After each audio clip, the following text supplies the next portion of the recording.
definitely within time. Winfried, we'll talk about the budget later, but certainly some hugely thought-provoking sentiments there for the day to come. Today's keynote address will be delivered by Ben Cleminson, the CEO of Square in the Air, an award-winning creative marketing consultancy agency for racing and other sports, betting, online gaming across the UK, Europe, and Asia. The company provides services in relation to performance marketing, video and content production, media relations and PR, social media and influencers, sponsorships and ambassadors, and design and branding. Please welcome Racing Tragic, Ben Cleminson.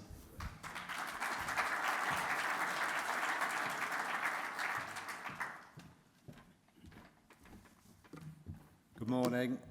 Thank you very much to Winfried, to IFHA members, attending press and invited guests for giving me the opportunity to speak about marketing and racing today. It's a real honour. I'm Ben Cleminson, now CEO of Square in the Air, an agency I joined 18 years ago. I'm a racing journalist for London business publication City AM, and I'm often in the same press room as Rishi. I'm also just a massive racing fan. I love the sport. Today I'm going to be talking about engaging new audiences, what we can learn from other sports, and some things racing might be able to implement. Can we also just make sure there's a rainbow before every major race? Yes, so Square in the Air is a full-service creative marketing agency in sport, horse racing, betting, and online gaming. These are some of the clients we work or have recently worked with. So we worked with the HKJC since 2017. We created the Whirlpool brand identity and have promoted 4 Saudi Cups. We then work with other leading brands in racing, data, betting, and sport. Here's a quick show reel of some of our work. Don't know if have we got any sound? Oh, no. Okay, no. There's supposed to be a bit of sound. Anyway.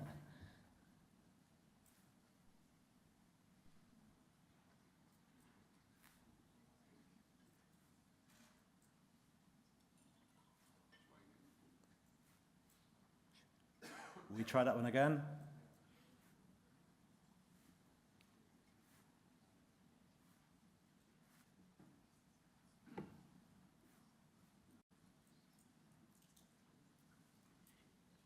Can we try that again, or shall I move on? Move on. Okay, no problem. Yeah, sorry about that. So I'm going to start with this recent quote from Aidan O'Brien in the Racing Post, which I think sums things up perfectly. We need to market the sport better. We can do more. We've got to do more. As everyone here knows, there have been plenty of innovations in racing over the years, and it's great that we're trying new things. Jockey cam, VR headsets, docu-series like Race for the Crown, the Racing League, National Racehorse Week. As Winfried mentioned, Chauveau d'Anleville just last month. New races like the Everest and the Saudi Cup, Whirlpool, sectional times and data and gaming. I was absolutely blown away by the AI screens in Happy Valley when I was there in December. And if you haven't seen them, we have a short video which hopefully we can play now.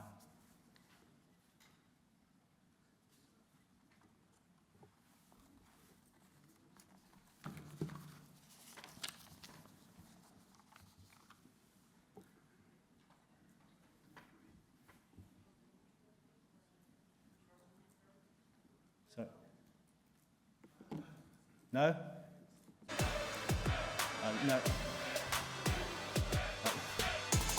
So this is the video from earlier.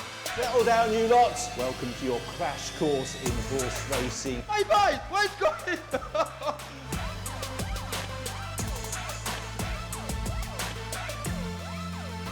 No horse gave me so many great emotions as been able in these colours. So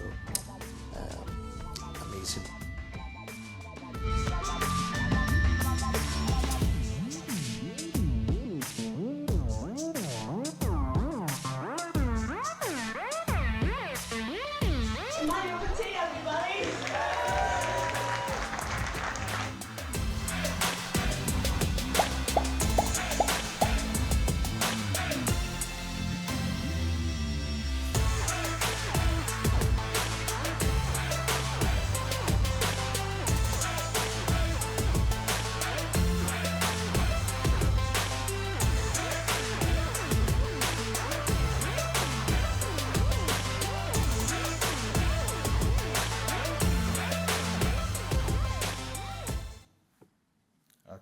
Thank you.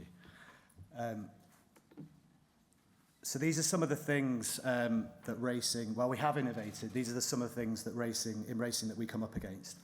Racing is different. We've tried that before. Who's going to pay for it? So let's look at what some other sports are doing and what we can learn from them.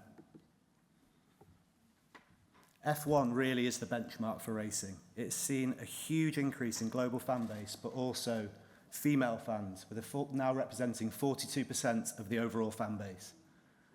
The 100 has ripped up the old format of cricket and has been a huge commercial success. In darts, the Luke Littler effect, a marketer's dream. And then in cycling, it has really boomed in recent years with record viewing figures and social media engagement. Here are 4 key themes I've identified for fan engagement. Insight and innovation, using data, AI, and broadcast technology to turn those raw numbers into drama and new experiences. Personalization and access. Fans expect choice now. They want different feeds, clips, formats. We need to lower the barriers. Storytelling, really capturing the characters, the rivalries, the journeys. Fans follow people and narratives, not just results. Sport thrives when it spills into lifestyle, framing things culturally, fashion, food, and music. Why do they matter? Insight and innovation makes it exciting and smart. Personalization and access makes it possible. Storytelling makes it emotional, it makes fans care. And cultural framing makes it relevant and sticky. Together, they turn sport from something you watch into something you live, share, and belong to. The focus of our agency is always to think creatively and try to come up with new and engaging ideas. I will say that some of the ideas I'm going to present today aren't necessarily groundbreaking. They might have been done in some way in other sports. They may even have been done occasionally in racing. Some are smaller and could be introduced tomorrow. Others are bigger and would take more time. It's not about copying other sports, it's about learning from them. A few weeks ago, I went to Ascot with some friends, and one of their 12-year-old daughters was desperately checking her phone to see what had happened in the F1 qualifying that morning. Who would have thought that could have happened 10 or 15 years ago? We need to aim for that in racing. But how do we get there in 10 years' time?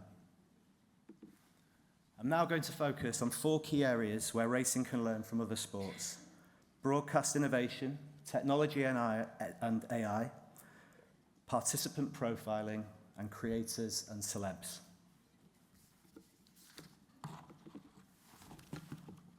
Broadcast innovation. F1 has done an incredible job of turning a traditional male-oriented sport into one of the fastest growing and most engaged, diverse fan bases in the world. We all know about Drive to Survive, but there are lots of other areas. They are always looking at new cameras and angles, which can be hard in such a fast sport. Driver's eye, rear light, and drones. A constant mission to get their fans closer to the action. Incredible data visualization for deeper engagement. Mic'd-up drivers speaking with the team. You can watch a Grand Prix from the perspective of any driver or car via the Sky Sports app. Football. Watching a game of football on TV hasn't really changed much over the years. They still use Camera One. But in 2023, they introduced Railcam at the Emirates, a camera that runs along one whole stand on the side of the pitch, which has really brought the game to life, capturing the speed of the players. RefCam has been introduced into Premier League matches. We now have mic'd-up referees for VAR checks. In rugby union, the broadcaster TNT Sports has mic'd up players before, but is now looking to introduce heart rate monitors, similar to what they've done in cycling. NFL, this is a really interesting one. The NFL realized that younger audiences weren't engaging with traditional NFL broadcasting, so they partnered with Nickelodeon. For the 2024 Super Bowl, CBS and Nickelodeon hosted an alternate telecast featuring SpongeBob and Patrick Star, which combine real-life footage with augmented reality and animated graphics. Here's what racing's doing. As we know, Jockey Cam, it's been around for a while, live streaming, sectional timings and data, and new cameras and shots. And I think this is an area we're really seeing improvements. The Kentucky Derby, Kentucky Downs have invested in lots of new wire cams and drones, Royal Ascot, York, and I'm sure in other countries as well. But what more can we do? Pretty much everyone in this room can drive a car or kick or throw a ball, but the majority won't be able to ride a horse. This is a massive opportunity for us to get fans closer to that unique experience. Now, it might be a bit too soon to get SpongeBob to present on Breeders' Cup night, but why aren't we miking up jockeys and trainers? Paddock conversations pre-race, discussions on the way to the start, mid-race, and then reaction going past the line. It can go out on a short delay to make sure the content is appropriate. Presenters speaking with the jockey on the way down to the start. How's the ground? How does he feel? In major races, we should have every jockey wearing a jockey cam and give viewers the chance to follow the race from the perspective of their favourite horses, potentially via a dedicated app. We need to continue investing in new cameras and drones, not just for race footage, but also to capture the atmosphere and emotion of the crowd.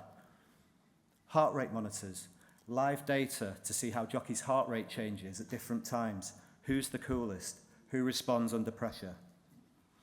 Utilise data partners like TPD more, F1-style visualizations on the broadcast with speed, stride data, in-running probabilities.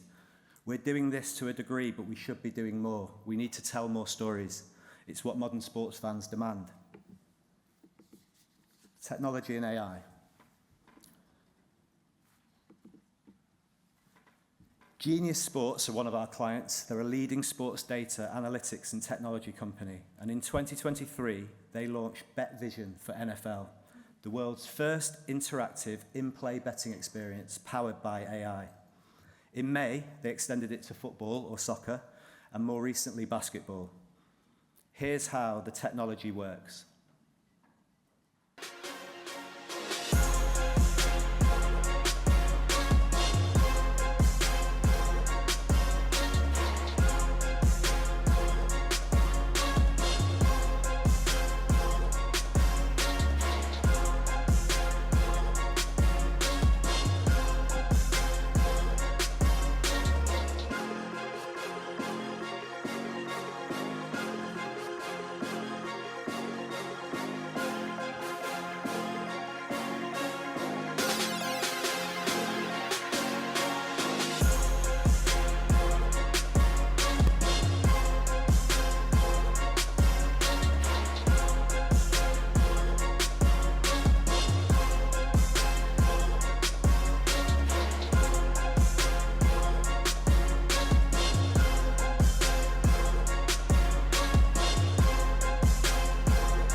With NFL, this has led to a 2.5 times increase in average bet size and a 100% increase in average viewing time per fixture. NBA were one of the first to use AI to generate automated highlights. This led to a massive increase in NBA League Pass subscriptions and TikTok following, with over 20 million followers on TikTok. They're one of the biggest in sport. Warner Brothers Discovery launched Cycling Central Intelligence, a generative AI-powered platform in partnership with AWS. This supports commentators by synthesizing data, history, rider profiles, and venue insights in real time. Capgemini has recently become the digital transformation partner of Six Nations Rugby, following their work in cycling, golf, and other sports. So what are we doing in racing?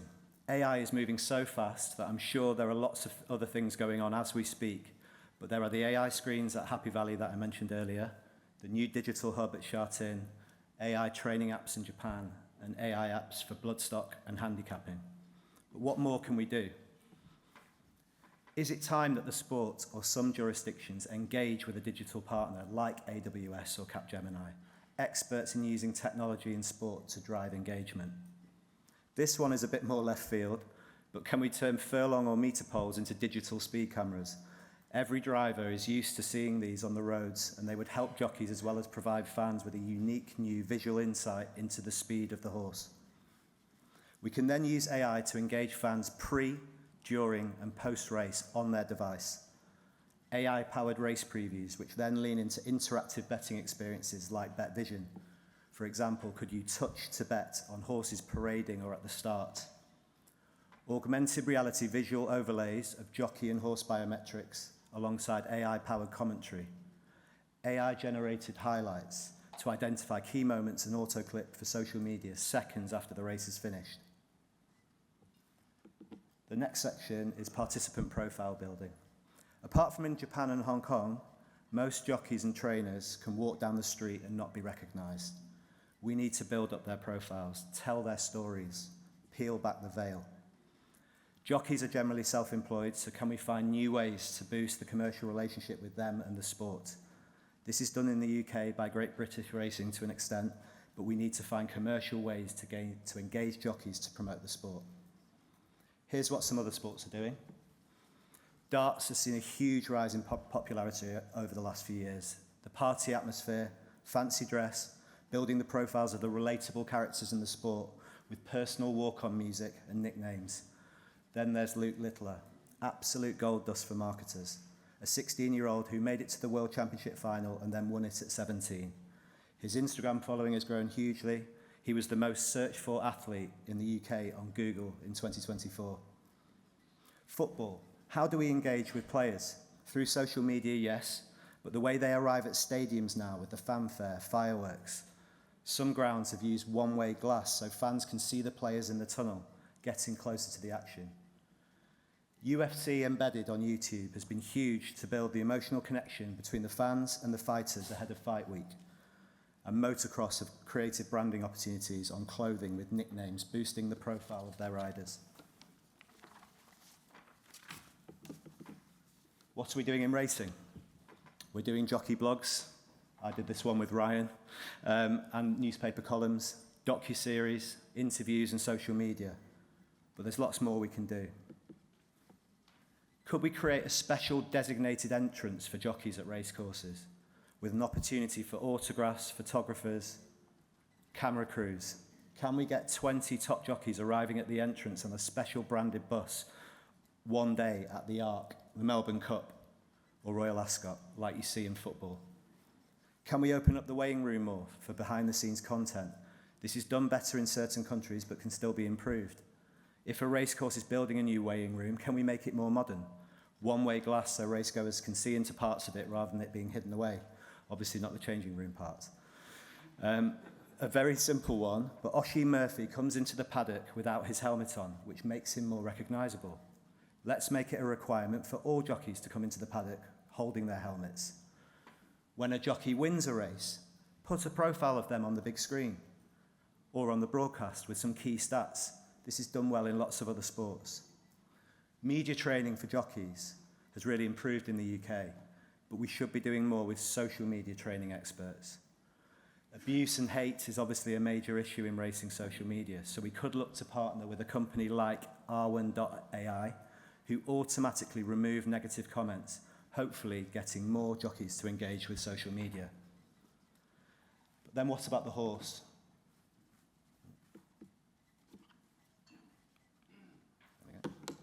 The really great horses like Frankel, Enable, Winx, American Pharaoh, Golden 60 and Equinox are huge marketing opportunities and ways for us to build that connection between the fans and the horse. The UK racing industry really got behind Frankel. Racing Post put Frankel silks on the Queen's Guard and had giant front covers on track. They were one of our ideas back in the day. Jaguar had Frankel branded cars. Then there's a bit of blatant self-promotion here, as the baby in the picture is actually my then 5-month-old son, Lester. No prizes for guessing where that name came from. This was his first day racing, and ever the PR person, I thought it would be a nice idea to get a fashion student to create a Frankel baby grow. Unfortunately, it was a case of good idea, poorly delivered. We had a nightmare journey, arriving late after the first race, so I only managed to get him on Sky News and in the Racing Post. What could have been? Another UK example, but the heavyweight jumps clash between Corto Star and Denman was another great marketing opportunity. seen here with world champion boxer David Hay. We've seen some amazing other activations like the drone display at the barrier draw for the Everest, Hero is Coming campaign in Japan. But what can we do with some of the most exciting horses in training? In less than 2 weeks, Kai Ying Rising goes for the Everest and is now one of those globally recognised and revered horses. If all goes well, we could, for example, project a giant animated image of Kai Ying literally rising up Hong Kong's tallest building, the International Commerce Centre, ahead of HKAR. It's almost 500 metres, so the image could move at the speed in which he races. I don't think this has been done anywhere, I might be wrong, but for big races or meetings, can we create horse fan areas on the track or in the stands where fans of, let's say, Sovereignty go to cheer their horse on in the Breeders' Cup Classic? We can provide them with caps and flags like we saw at Longchamp yesterday. The final section is creators and celebs. Again, in football or soccer, Beckham and Friends live CBS Champions League watch-along with Guy Ritchie, Stanley Tucci and others was a really strong way to bring celebs into the sport. Bundesliga this season have become the first football rights holder to give streaming rights to creators like Mark Goldbridge's That's Football. We all know about Welcome to Wrexham with Ryan Reynolds and Rob McElhenney, Tom Brady with Birmingham City, but Arsenal recently appointed lifelong fan and Hollywood film producer Ben Winston to its board. He's close friends with James Corden, the Kardashians. He came up with Carpool Karaoke on The Late Late Show together. Why did Arsenal add him to their board? Surely to lean into his celeb contacts and their audiences. In F1, Aston Martin and TikTok partnered for the Creator Collective, a competition to find 5 young female creators who would then be given unprecedented access to the team throughout the season. There were over 40 million views from the competition entries alone. I mentioned earlier how well F1 has done to attract new audiences, and it's down to things like this. They also have celebrities waving the checkered flag. At last month's US Open in New York, they gave accreditation to 50 non-tennis creators, from fashion to food and music. This led to over 2.3 billion digital impressions across the tournament and much, much more than game highlights. At the recent AFL Grand Final in Australia, they had a Super Bowl-style performance from Snoop Dogg. It was controversial beforehand, but overwhelmingly positive social media sentiment and global coverage. So what are we doing in racing? We're doing some good things. Griffin Johnson has over 15 million followers and has been a huge asset in the US. Race Day TV has over 500 million views already this year. World horse racing continues to engage fans around the world.